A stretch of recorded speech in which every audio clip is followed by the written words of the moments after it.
မေမင်္ဂလာပါတော့မှာတော့ဗီဒီယိုလေးတော့မြတ်ထားပါတယ်ရှင်။ကဲတော့လည်းမိနေကြရင်လားမိနေ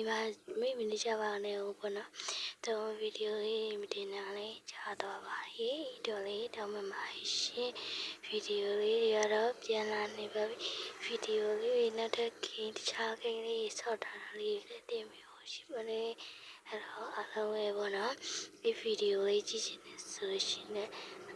like လေးပေးတော့ကြပါဦးတို့မကြလို့ရှိရင်နောက်တဲ့ဗီဒီယိုလေးလည်းတက်ပြီးတော့တင်ပေးပါမယ်ရှင်ပါကိန်းလေးဆော့စီချင်လဲဆိုတော့ comment လေးမှာမှတ်ခဲ့ပါပြီးကြလို့ရှိရင်ဘာသာဝလေးကုန်စီချင်လဲဆိုတာတော့ comment မှာမှတ်ခဲ့ပါရှင်ကိုကြိုက်တဲ့အရာလေးတွေလည်းရပါတယ်ရှင်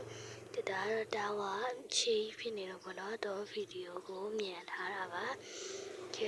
တော့ဗီဒီယိုလေးလည်းဆုံးဖြတ်ကြည့်ပြီးတော့လို့ရှိရင်လည်းတို့ရဲ့ဒီဗီဒီယိုလေးကို like ပေးခဲ့ပါအောင် share ကြလို့ရှိရင်တို့ရဲ့ YouTube channel လေးကိုလည်း subscribe လေးလုပ်ပြီးတော့ပါမယ်ရနေရှင်ပိုင်းမှာQ&A လေးတော့မဟုတ်ဘူးနော်တော့ Q&A လေးလုပ်ပေးပါမယ်ပေါ့နော်ဒါမှမဟုတ်လေ pre-event နဲ့မှာ party လေးတွေလုပ်ပေးပါမယ်ရှင်ကဲအဲ့တော့ဖန်လေးတွေများလာမှာပဲလုပ်ပေးပါမယ်ရှင်ကဲအဲ့တော့အားလုံးပဲဗီဒီယိုလေးကိုလည်းဆုံးဖြတ်ကြည့်ပြီးတော့ကြပါအောင်နော်ဒါတော့ပဲအတန်တမရမယ်ရှင်ကဲအဲ့တော့ဗီဒီယိုလေးကိုလည်းဆုံးဖြတ်ကြည့်ပြီး like people လေးမိခဲ့ပါနဲ့